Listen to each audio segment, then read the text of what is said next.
ஐயோ சூர மீன் வேணுமா கேரட் மீன் வேணுமா ஒன்னே வெட்ட போறியாண்ணா சரிண்ணா உள்ள கேரட் வேணுமையா அண்ணா அது வேணா அது விட்டு பால் சரியில்லை மீன் சூப்பரா இருக்கு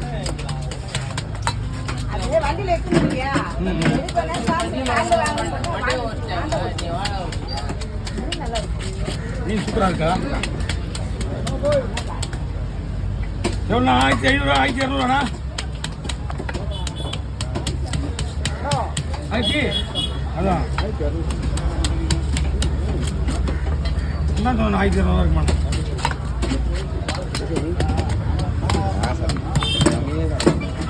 மீன் இது இந்த மீன் வந்து விளையாட அவ்வளோ தெரியாது நிறைய பேருக்கு புரியல வேற என்ன இருக்கும்